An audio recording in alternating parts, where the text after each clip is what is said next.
It's another Drafthouse Diary with a return of our special guest reviewer. Hello! It's my boy Ian, known to you from the Intermillennium Media Project.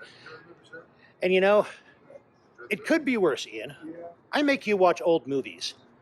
I didn't saddle you with a generational vendetta requiring you to hunt down and extract my revenge. On what movie makers?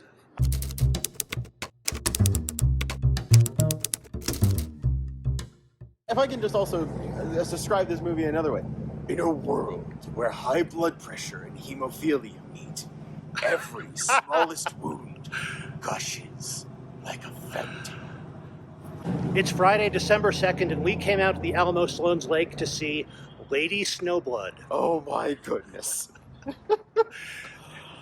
Now, this is a movie, this kind of movie is one of the reasons I got the Alamo Drafthouse season pass, because they have this kind of old, strange movie. This was part of their Fist City repertoire, which they bring back every month. They have some kind of an old martial arts movie. Not a lot of punching in this one, No. despite being in that group. A lot more swordplay in this one. A lot of swordplay. And you're right, Ian. It's definitely Monty Python levels of blood. Oh my of goodness. bloody violence. Like, you know, hook up the red dye in the power washer and have at it. The blood goes. But it was fun. It was good. Honestly, I can understand why this movie is one of those, like, influential to a lot of different creators kind of films, because it is the right kind of hyper in terms of its world in order to make its storying as compelling as possible. It's very influential. Quentin Tarantino lists this as one of the influences on Kill Bill, for example. And you know, a few weeks ago, I talked about a certain kind of purity in filmmaking when I was talking about Something in the Dirt and Benson and Moorhead. There's something about the purity in a movie like this. It wasn't, you know, the stripped down kind of low budget movie that Benson and Moorhead make, but it was such a direct story. It had twists and turns, but it was a very direct kind of story. It was direct, and it didn't bother with stuff it didn't need, I would say. True. This is a film where literally the sets are not more complex than they have to be in terms of, like, how much it shows and how much I think they've built. It is very clever with its angles, its pacing. It's stage-like in that sense. I could see a stage adaptation of this with how it frames its setup and how it paces its story and everything. I could also, unfortunately, because it decides to emphasize certain things with little cartoony sound effects to make the hits bigger and such, I did at least one point flash to the idea of, you could remake this entire movie in Animal Crossing, and that'd be kind of amazing. I would like to see that. Just like character, a little parasol, suddenly like play the lay down emote, drop some red pattern you built around on the floor for a bit. It was very much a series of set pieces, some of them simple, some of them elaborate, all held together with this story. And like I say, it's a very straightforward story. It's a story of revenge. And it's the story of a young woman who was literally born for the purpose of carrying on her mother's vendetta and taking revenge on the people who destroyed her life. Yeah, it's like, this is some severe family business sort of thing. The family business is murder, and you are taking over the business now. And it's very stylish in all the right ways. There's almost a James Bond feel to how focused our protagonist is, how she always looks so distinctive and perfectly put together right before she pulls the sword out of her umbrella handle and starts slashing up bad guys. Oh yeah. There is a coldness, snow, there is a formality, lady, and there's a lot of blood. All pieces of the name fit. And as I say, there are enough twists and turns to keep the story interesting, but there's never a doubt as to, you know, who's on what side, and what this character is going to do about it. Oh yeah. And this is a movie where even though the fact that it is about revenge and it is having an energetic time with its death and destruction aspect, I don't think it ever ignores the ramifications or the repercussions or the interactions that that story implies.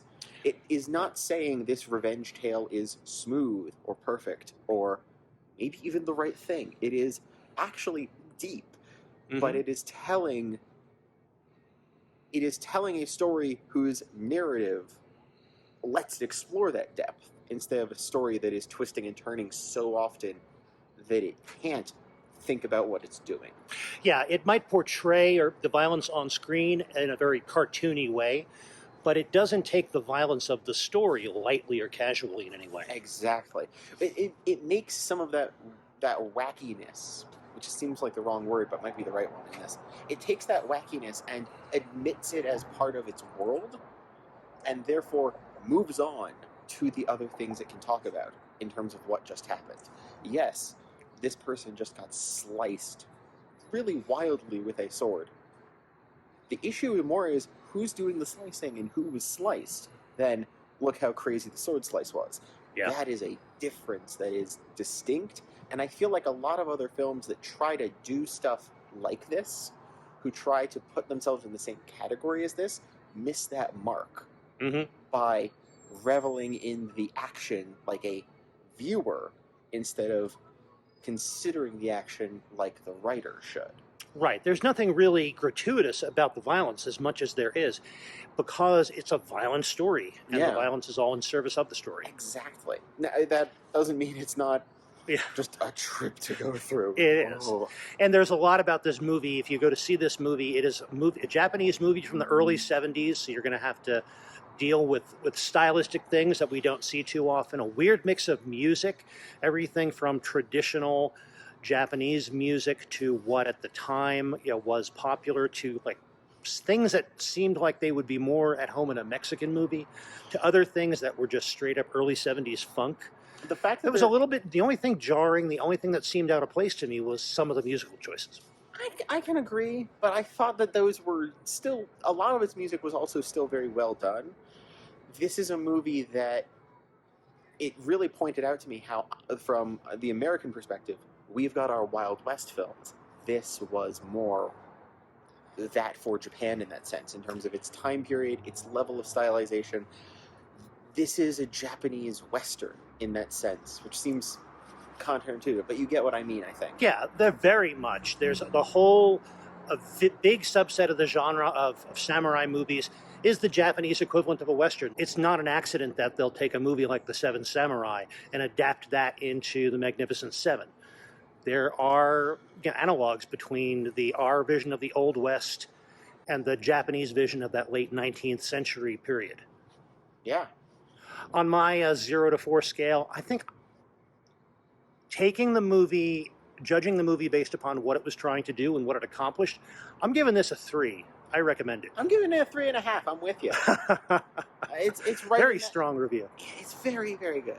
As for the rest of our visit, Ian, what did you have for dinner? I had the buffalo chicken pizza, and I got it angry, as I like to get the pizzas here. And I also, at the end, got myself their holiday thing of sugar cookies and hot cocoa. What do you think of the pizza? The pizza was quite good. I feel like it had some ingredients that were going to be stronger flavors. The blue cheese, the red onion on it. They were supposed to be a stronger presence, and I feel like it didn't actually have a lot of those on it. It could have used a slight rebalancing of the toppings in that sense, but it was a very good pizza, and I enjoyed it very much. I like their pizza. Their crust can be not what everyone is looking for, but if you like a thin, crackery crust, it's great for it. And what does the angry do? What do they change on the pizza for that? Angry means they're going to put fresh basil, red pepper flakes, and jalapeno on it. Great. And so if you like your pizza spicier, or you want that, sometimes that little bit of acidity that they put from their pickled jalapenos can be the right thing to rebalance some of those flavors. It's a good option for its cost. I like it, but I also like hot sauce on a lot of different things. So me and spicy is always going to tilt in one way. And I've had those sugar cookies and hot chocolate before, and that's pretty good. It's a pretty good one. I was surprised when they gave it to me in a paper cup for the hot chocolate, but actually, that worked really well to keep the temperature right. Yeah. So I liked it. I tried an experiment because I think in one of my recent reviews, I talked about the fact that I tried the fish and chips again at a different Alamo location after having been disappointed by them here at Sloan's Lake before. And at Aspen Grove, the fish and chips I got were quite good. So a couple of weeks ago, I got the chicken tenders at Aspen Grove. Didn't really care for them. I thought they were overdone and dry and hard. I tried the chicken tenders here at Sloan's Lake tonight, and they were good. I enjoyed them. They're still a little bit saltier than they need to be, especially paired with the Hatch green chili gravy that they come with. But they were much, much better than last time. So I think we're just seeing some inconsistency here among the different kitchens or night to night on some of these dishes. But that was good. I also had a Modelo lager. That's always good. And I had the coffee. And fortunately, once again, it was hot. Yay, hot coffee. The pre-roll at this visit, it was kind of predictable. Lots of trailers for lots of samurai and martial arts movies. Tons of those. So that was fun. It was expected, and it got you in the mood for this movie. One thing I was surprised about in the pre-roll is that they put the sequel trailer for this movie in its pre-roll. So there's sometimes in the pre-rolls, there's an assumption you're the same type of movie buff as the people who make those pre-rolls, and that there's some movies that they'll assume you've already seen and are watching again. And so this isn't the first time there have been things that have risked being spoilery or risked being, well, as you know, kind of in their pre-rolls. Yeah. So that was a little odd. They also do find some of the weirdest, wildest stuff. There was a music video in there that is going to haunt me, and I don't know why. I'm going to have to find that again. There's something about ninjas and fighting alligators. That's all I remember from it. I had remarkable flashbacks to both Ask a Ninja and the music video for You Spin Me Right Round at the same time. I don't know what was going on with that thing, but I'm always impressed with the stuff Alamo is able to find on the internet or from wherever their vault is and compile into these pre-rolls. For the rest of the visit, I think it was good. The staff, always friendly and efficient. The theater was fine, although, as I've said before, I think the Sloan's Lake Theater here could use an upgrade, especially on the seating. The only really odd thing was that about 5 or 10 minutes before the end of the movie, the side house lights came up, and then like the full bright ceiling cleaning lights came up, and then the cleaning lights quickly went down again, but the side house lights stayed up for a while. And there was apparently something going on with the lighting control. Eventually, they got all the lights off, and they had to bring up the full bright cleaning lights again when it was time to bring the house lights up for us to all leave. So I'm not sure what was going on, but it was a little distracting towards the end of the movie, but maybe it's just another symptom of the fact that this theater needs a little bit of attention. Yeah. But all in all, it was still a good visit. Ian, I'm glad you were able to join me, and I'm glad I finally got to see this movie in its entirety. I've seen scenes, I've read about it, but had not gotten a chance to see it yet. So this was fun. Well, thanks very much for watching. Be sure to come back because I'll be returning with more Drafthouse Diaries soon. In the meantime, enjoy your movies, and when you do, stay till the end of the credits.